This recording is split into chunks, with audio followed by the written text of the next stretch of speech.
What is up, everybody? It is Alex from Heavy New York calling from the altar again, and this time we return with Jake of the Almighty Judiciary. Thank you so much for coming back on the show, man. It's great to have you here. Yeah, man. Thank you again for having me. I was stoked when I saw that I was going to get to talk to you again. I actually returned to our interview in Brooklyn Bazaar like a few weeks ago because I was trying to remember like something that I was thinking about that tour and I remembered that happened on that tour, so I went and looked it up again. So it's nice talking to you again. Yeah, that was a really awesome time. You guys, I remember the line. It was you guys, Exhumed, Gate Creeper, and Neck Rot. That was a violent one. Yeah, that was a fun tour. That was our last tour before the world exploded. So it's crazy. If there's a tour to go out on before the world explodes, I think that's the one you do, right? Yeah, absolutely. Yeah, but I think it's fair to say a lot has happened, not even just with the world, but with Judiciary itself, because we got the new album, Flesh and Blood, coming out. I got to tell you, this album is absolutely kick-ass. It has the traditional closed casket activities charm, as I like to call it, the CCC, closed casket charm. For people who haven't heard the full-length album yet, though, do you feel that the first two singles that we heard, Paradigm Piercer and Engulfed, is a good representation of this whole album, or is there a lot more to be discovered, and that's just the tip of the iceberg? So I think that they're a good example, but I also think that this is a record, to sound cliche, I think it's a record that has something for everybody on it. There's a bunch of stuff that we delve into that we haven't done before.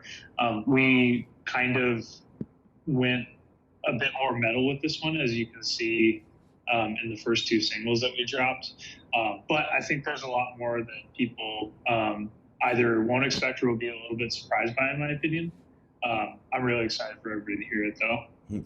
Was there a preconceived vision with the making of this album? Were you kind of like going into it like, let's just make a continuation of Surface Noise, or was this meant to kind of be like a new beginning for Judiciary in a way? We wanted to make it a new beginning, honestly. I think that we kind of came to the conclusion after writing, because, with every band, you'll write like several songs that won't make the record. And I think that through writing, like the first part of writing was kind of figuring out what the next thing looked like, because we didn't want to write Surface Noise Part 2. Like, that's just not something that we were interested in. And through figuring that out, we kind of realized that we can pull from different areas of metal, hardcore, and punk, and when you put my voice over it, it still sounds like Judiciary. I think that we kind of figured out that kind of diving into what we like as like music fans and why we like it, and kind of delving deeper into like albums that like we can really work into and what influenced our tastes as grown adults. Like, I think that we kind of landed on this motto of just like swing as wide as you can and it'll still come back home, essentially. So that's kind of what we did with it. Having this sort of like traditional metal and hardcore roots behind it, like I consider you guys just as great at that combination as a band like Hatebreed, for example. Is there like a blueprint on how you combined metal and hardcore together in a way? Like, do you almost feel like that there is a formula behind it in a way? You want to make sure that the metal doesn't outweigh the hardcore and vice versa? See, I think that for us in particular, a bunch of it was honestly trying to not be in a hardcore mindset when it comes to writing, because we are such naturally hardcore people. Here's the best way I could put it. When hardcore kids try to write a Slayer riff, it still sounds like a hardcore song. When a metal band tries to write a hardcore song, it still sounds like a metal song. So us as hardcore kids, we kind of have to swing a little bit lighter to put ourselves in that middle ground, because otherwise we will make hardcore like a straight up hardcore song, and there's no way about it. So to like you said, meet in that middle, kind of in a way that like Hatebreed does, which is like, I mean, they're one of the blueprints for what we do. Like, it's you just kind of have to like make sure that you are putting the thing that you have trouble writing at the forefront. I feel like we have trouble writing a straight up real deal, just metal song, because we're so naturally inclined to hardcore films. Mm. But we can meld into it if we swing just straight toward metal. You know, it's funny you mentioned that. I can't remember if we had this conversation at Brooklyn Bazaar or not. But like, because to me, metal and hardcore are both such aggressive and brutal in your face genres that I never understood. Like, can you really tell the difference between like a Slayer riff and like a Sick of It All riff or something like that? Mm-hmm. Yeah, well, and like that's the thing is like you hear some old records. Obviously, like you hear like the first like the more crossover Chromags records like Alpha and Omega. It's like like those are some metal ass riffs. And, like I think that hardcore has leaned towards metal a lot of the time, and that's the hardcore that I always find myself drawn to. Like Marauder Master Killer is like an unbelievable record, and it's so metal influenced. It's one of my favorite hardcore records of all time.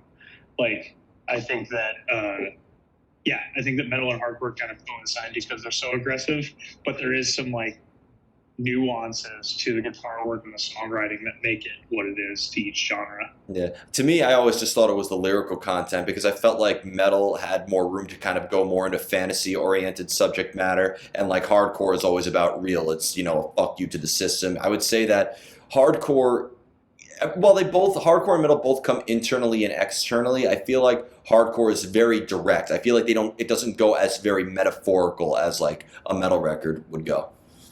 Yeah, that, and I think that kind of translates into the music and the production of it all too.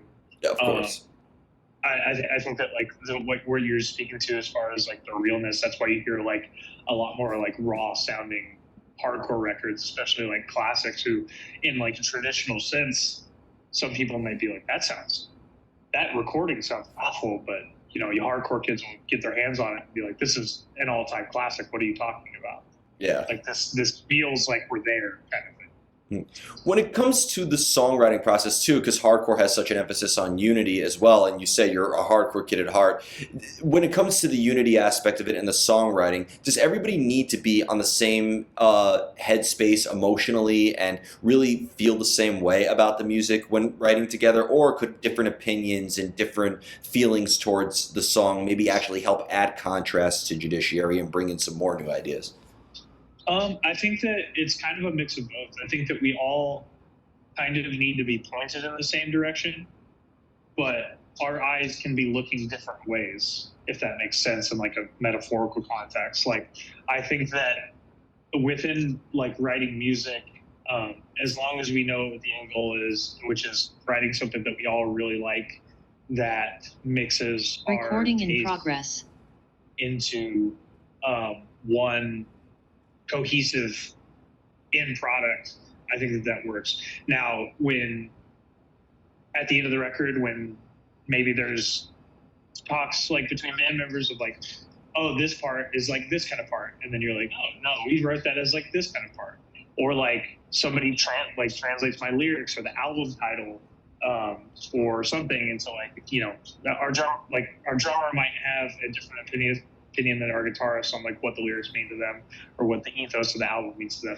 I think that's kind of cool, and I think that that's what kind of we accidentally stumbled upon too. Definitely. And, you know, oh, and if you heard that recording in progressing, don't worry, we were recording the whole time. I accidentally clicked on that as I was like shooing away another message, so my bad. You're good. Yep, so now we got a double recorder. But I remember we talked about like the lyrical subject matter, whether it will be like open to interpretation or not. If somebody interprets your lyrics, whether it will be the exact same way as you initially wrote it, or if they brought in their own interpretation behind it, do you think that a listener's experience with it could add a brand new layer of context to the material that wasn't there when you first wrote it? Absolutely. I think that that's what's so cool about music is like, especially, I mean, music, art, like, people can apply it to their own lives and make it mean, you know, something to them. Also, sorry if you can hear my dog licking me right now. No, dogs need to be in the... bring the dog in the camera for all I can. Come here. Yeah. Let's see if I can get him up. He's going to be bummed, but... Hey, what's good? This is Murphy. Oh, He's very scared right now because he doesn't like being picked up. Put him down. what's good, Murphy? I love it when the Uh, cats or the dogs just photobomb the Zoom. It's like my favorite part of doing Zoom interviews. uh, but yeah, I think that like I don't know, art is should always be up to the listeners or the perceiver's interpretation, and I think that that's one of the coolest parts. So, Do you think that the context of a record could evolve over time as you evolve as an artist, or like can it also grow and develop like along with you as you grow and develop, or do you prefer if everything that you create is more or less just kind of like a timestamp of who you were at that particular time? um, I think it for me in particular, I like to see it as kind of a timestamp. However, I do think that there are um, like records and pieces of art that over the test of time either change meanings, grow popularity, they make more sense later on, and they become, you know, like they become more understood and or more understood. Sorry, that's not a word.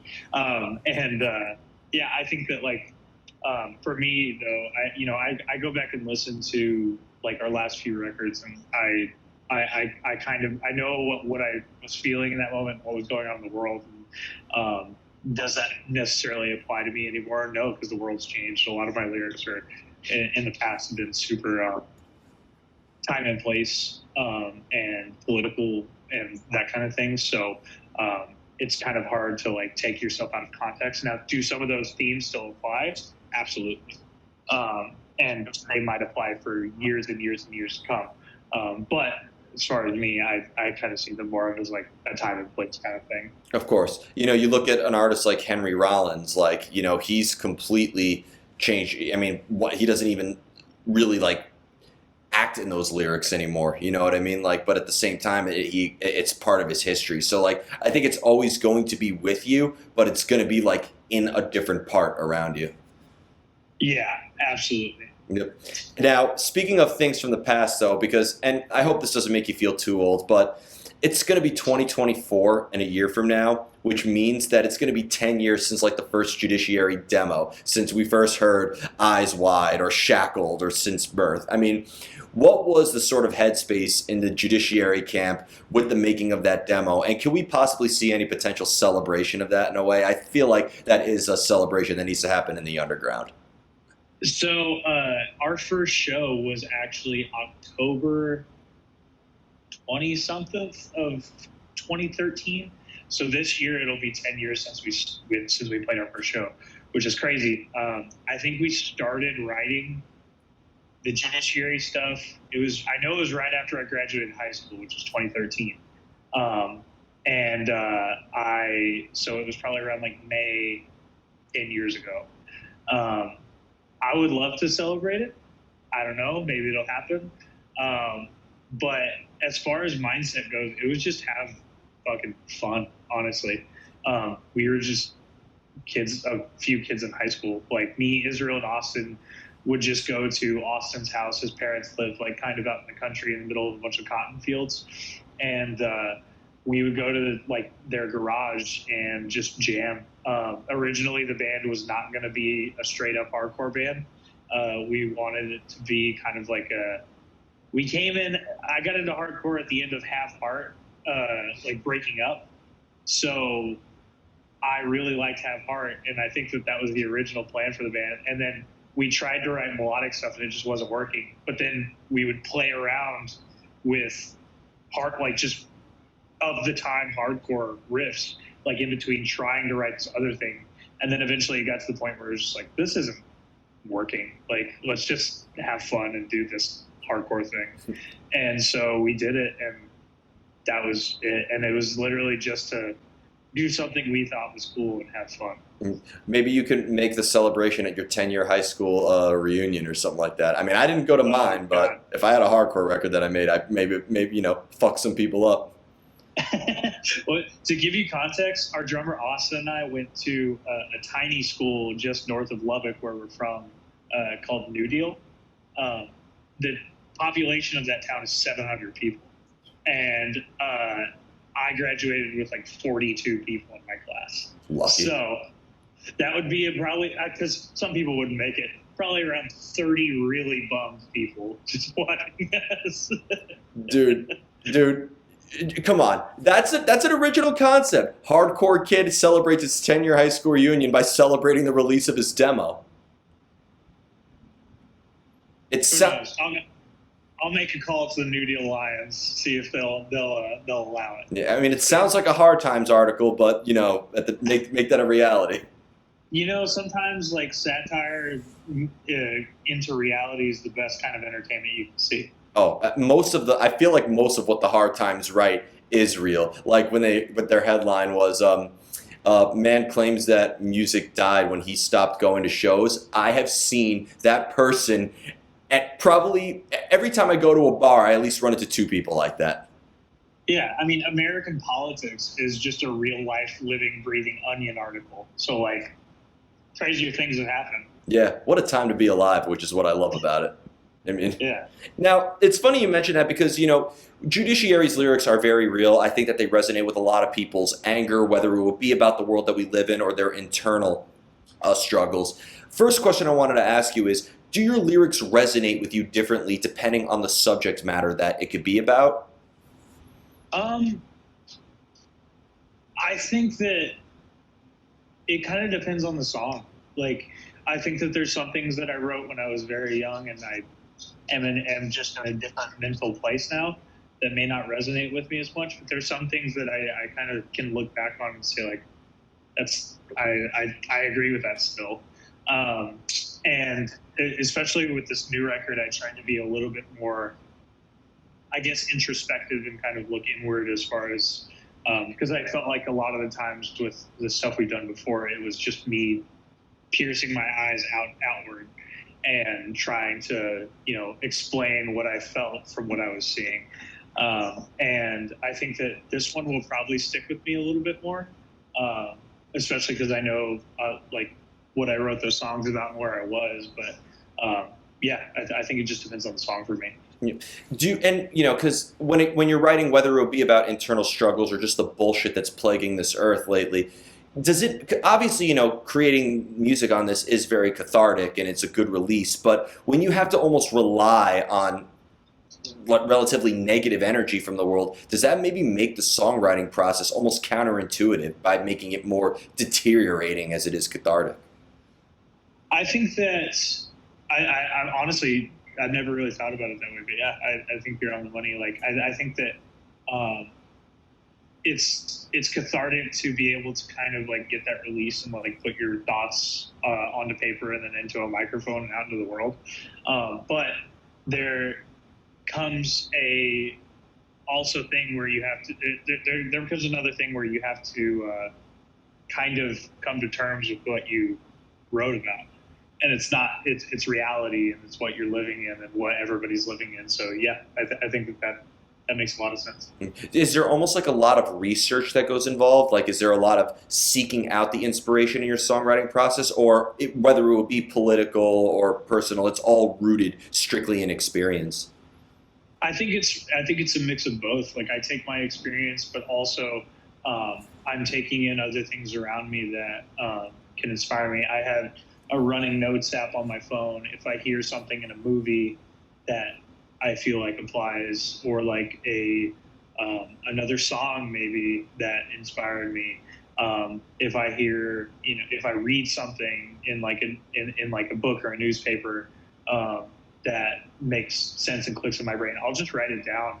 And then, like, if I come back to it when I'm ready to write lyrics, that might spark something that sparks another thing back here in my brain, and it all kind of merges together that way. But if the inspiration strikes, like let's say you read an article or you see something that happened today, like that just really fueled the creative energy behind you, but inspiration tends to strike at the most inconvenient of times. So like if you let's say you're working or something like that, or you're on and the inspiration strikes, but you don't have those notes at your disposal or away, do you find it harder to maybe like maintain a moment or to capture that energy from when you just got the inspiration to when you're finally able to put it on paper? Yeah, I think that like, and there's a bunch of stuff that doesn't make sense later on. Like, even if I do like remember what, because like you're saying, if I don't have access to something in the moment, I might forget it. Like, but then I might be able to put it down, and then I'll read it and I'll be like, why? What is this? Like, it looks like like it's all typed, but it's just like it feels like chicken scratch to me. And so like, yeah, I think that like it's kind of. I kind of lost my train of thought, but like there's a balance there, and I sometimes have trouble remembering what like I am pulling from and why that resonated with me in the moment, and then also like if I do, trying to make sense of it later on to be cohesive and have a cohesive thought that I put out into the world is a little bit hard. Yeah, definitely. And the final question I wanted to ask you might be a little businessy, but I'm very fascinated by not just your band but your record label, because being the roster of artists such as God's Hate and Fleshwater, and like I feel like Closed Casket Activities is really like the hardcore label in a way because of really just its underground thriving energy in a way. And I'm just wondering, do you almost feel like with this new age of hardcore, and not all the bands I'm going to mention are on their roster, but just when you see how bands like Knocked Loose and Code Orange really pushed forward, and you see how Harm's Way moved, and then you see the rise of bands now like See You Space Cowboy and so on, do you almost feel like history is kind of repeating itself with the modern day hardcore movement, or is this a completely separate movement in a way? And I really do consider like Closed Casket Activities in the future to almost be to this hardcore movement as like what Roadrunner was to the metalcore movement or something like that. I think that it's both. It's history repeating itself, but in like different ways. Like you look at, I mean, me and our bassist Kyle, like mostly him, he showed me a bunch of this stuff, but like the Dynamo 95 Fest, where it's like Machine Head and Madball and Biohazard and fucking Cro-Mags, I think, played it too. I'm not totally sure on that one, but like all these hardcore bands on these massive stages because like they were writing something that really fucking worked and meant something to a lot of people. And I think that like what you said, like it's having a huge resurgence. And I think it's mainly because we're getting back to a place where there's not a whole lot of rules in place right now. And people are really taking that and running with it. I mean, and like mix that with internet culture and everything like that. Like I feel like ever since people started coming back to the shows after the pandemic, every person that I've talked to that was going to shows before the pandemic, like hardcore shows, every show they go to, they see new young kids that found a Tsunami video or a Scowl video or a Drain video off of TikTok, and they are enamored with it. And I think that that is what's a big driving force of this, is all these young people who never really knew about this stuff just happened to have the time to find this stuff on the internet, which is how I found it. Yeah. Because I'm from Lubbock, Texas, man. Like we weren't getting we weren't getting hate breed that often. I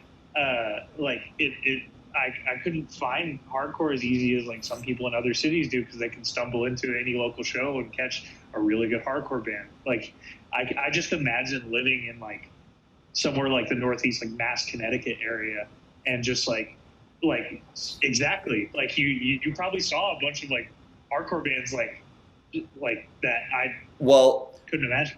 Well, you know what's funny is being 29 years old, you know, a lot of my favorite bands, I didn't get to see them, you know, play clubs. I didn't get to see, you know, like Kill Switch and Gate. You know, I missed the new metal era when they were starting small. You know, I missed the emo era when My Chemical Romance was opening up for Misery Signals and Every Time I Die back in the day. Like, I missed a lot of that, but I'm very thankful to say, like, Knocked Loose, I remember, like, or better yet, here's a better example, Code Orange opening the side stage, opening for Shattered Sun and a bunch of bands, and now they're headlining fucking Irving Plaza in like 1,100 cap venues. Knocked Loose, I remember when they were opening for like a bunch of metalcore bands, and now they're headlining those very same venues. Turnstile, I mean, like look at what happened with them. So I just feel like we're really it really is interesting to be part of this new movement. Like, when we hear like those old hardcore guys go, I remember back in the early days seeing Sick of It All play at the hardcore matinees at L'Amour's. We're going to be like, I remember when Knocked Loose was opening for, these bands and so on. Man, that's already happened to me. I'm only 27 years old, and I had there was a coworker that I had that was talking about Turnstile, and this guy's not a hardcore kid at all. Like he doesn't have any context, but he knows Turnstile for obvious reasons. They're the biggest fan of the world right now. And I told him, I was like, man, I've been listening to that band since I was in high school, and it's so cool to see them like do it. And he was like, oh, you knew them before they were big. And I was like, yes, I don't know, I'm sorry. Like, but it's true. Like it's crazy. Like, cause I live in San Antonio now, and I've heard stories of like, they played a basement venue here that to like probably 30 kids, like years ago. And now if they played here, they would have to play to thousands, which is insane. And by the way, to everybody watching this, never ever give up, because a lot of the bands that we've referenced just now have been around for almost a decade before they even had their break. So never give up and keep pushing forward, because if there's anything, regardless of what era of hardcore it is, one message we can all agree on: hardcore metal, never ever fucking give up. Yep, just like I said, I'm 27. I was listening to Turnstile when I was like 15, 16. Yep, and be careful, because you're 27 and you're in a band, and that never ends up. I'm sorry, I had to bust that joke. Well, if I make it towards August, we're good. All right, fair enough. I'm praying for you. So before we go, I want to thank you so much for your time and for coming back onto the show. Is there just anything else with the release of Flesh and Blood that you would like to promote in terms of tours or anything else? This will be uploaded by midnight, so haven't been announced yet. Don't say it here. No worries. We'll be on the lookout. We'll be out and about playing shows off this record. The record drops on March 10th. You can pre-order that at closedcasketactivities.com or at our website, judiciarytx.com. All of our info will be there.